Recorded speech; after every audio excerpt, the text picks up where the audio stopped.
Friends, आपका स्वागत है हमारे YouTube channel Vishnu coaching centre पे। जैसा कि आपको पता है कि हम सारी चीज़ें सीख गए हैं कि रियलाइजेशन अकाउंट क्या होता है, कौन कौन से अकाउंट बनाए जाते हैं, bank account, partners capital account. देखिए, पार्टनर्स कैपिटल अकाउंट वैसे ही बनेगा जैसे आपने एडमिशन ऑफ पार्टनर पे बनाया था, profit and loss appropriation account पे बनाया था और रीवैल्यूएशन अकाउंट में बनाया था। जिस टाइप से आपने पार्टनर्स कैपिटल अकाउंट बनाया वैसे ही इसमें भी बनेगा। और बैंक अकाउंट भी हमने बता दिया था कि उसका फॉर्मेट कैसा होगा। अब यहाँ पे हम एक क्वेश्चन समझेंगे और उस क्वेश्चन के थ्रू जो भी चीज़ें होती हैं कि किसको हम डेबिट करेंगे, किसको क्रेडिट करेंगे।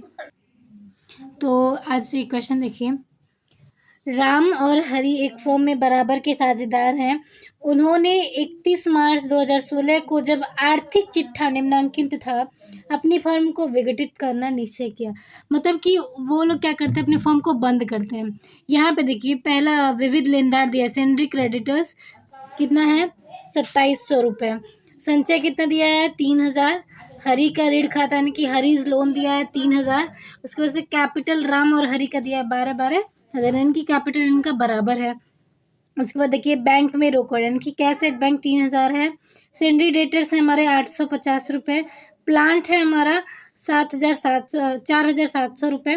और स्टॉक है हमारा 15,150 रुपये। और लीज यानी कि पट्टा कितने हैं, 6,000। फर्नीचर एवं फिटिंग्स कितना दिया है, 3,000।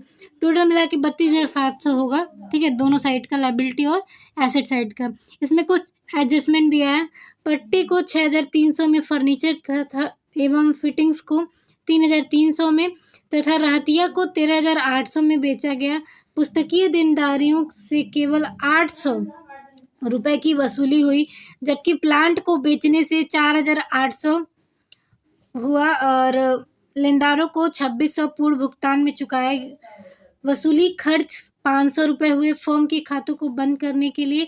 इसमें लिखा है आवश्यक जनरल, लेकिन हम क्या करेंगे, वसूली खाता तथा रोकड़ खाता बनाएंगे। ठीक है, ये जनरल एंट्री नहीं करेंगे। जनरल एंट्री बहुत ईजी है, आप कर सकते हैं और हमने पहले भी बता चुका है इसको।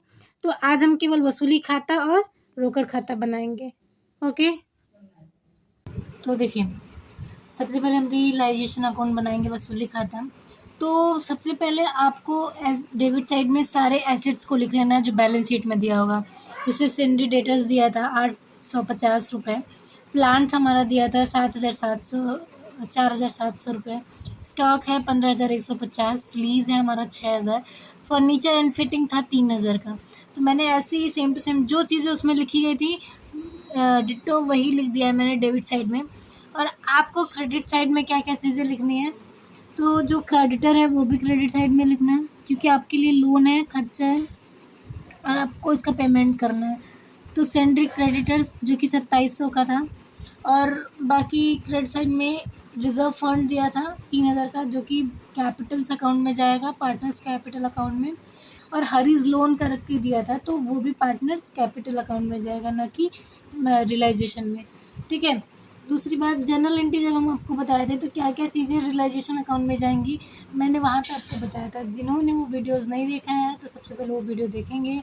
ठीक है, उसके बाद इस वीडियो को देखेंगे तो ज़्यादा समझ में आएगा। देखिए सॉरी,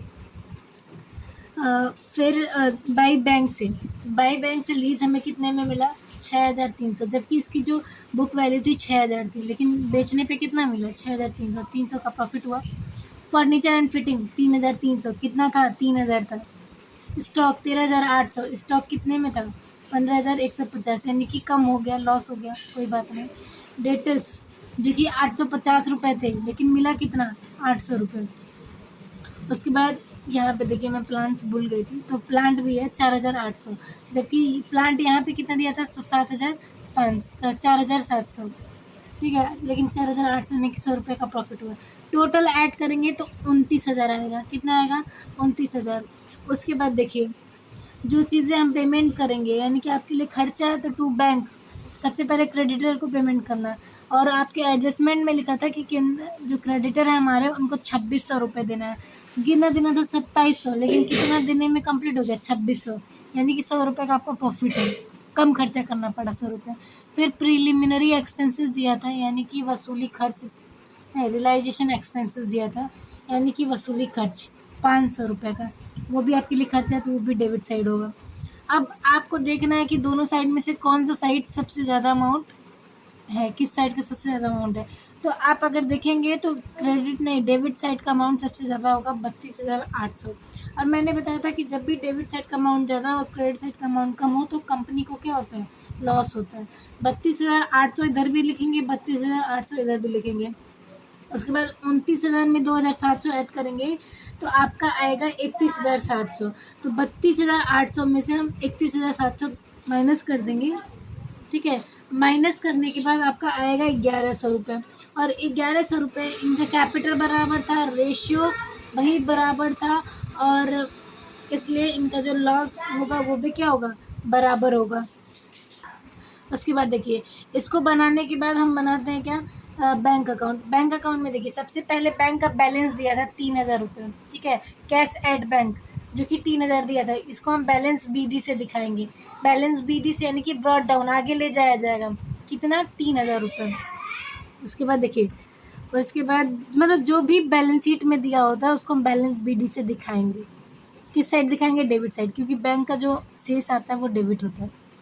फिर लिखिए बाई रियलाइजेशन अकाउंट। ये रियलाइजेशन जो 2600 पेमेंट किया हमने क्रेडिटर को, वो हमारे लिए क्या था, भाई पेमेंट किए हैं तो भाई एक टाइप का खर्चा ही है।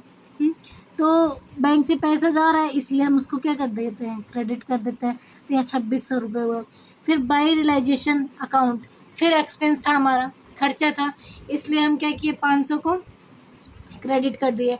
अब आप बोलेंगे कि यहाँ पे जो इनकम था उसको क्रेडिट किया गया था और जो हमारा प्रॉफिट था, जो हमारा मतलब खर्चा था उसको डेबिट किया गया था। लेकिन यहाँ पे ये तो देखो कौन सा अकाउंट है, पर्सनल अकाउंट है। और पर्सनल अकाउंट का रूल क्या कहता है, पाने वाले को डेबिट और ना पाने वाले को क्रेडिट। और यहाँ पे हरीज लोन, यानी कि लोन दे रहा है कंपनी 3,000, ये भी खर्चा है। बाई राम्स कैपिटल, यानी कि भी पेमेंट करना है, और हरीज कैपिटल ये भी पेमेंट करना है। टोटल ऐड करेंगे 32,000 आएगा इधर का, ठीक है, और इधर से ज़्यादा आएगा। तो 32,000 में से 3,000 माइनस करेंगे तो हमारे रियलाइजेशन अकाउंट में कितना ट्रांसफ़र होगा, 29,000, जो कि हमने पहले ही ऐड करके ला दिया था।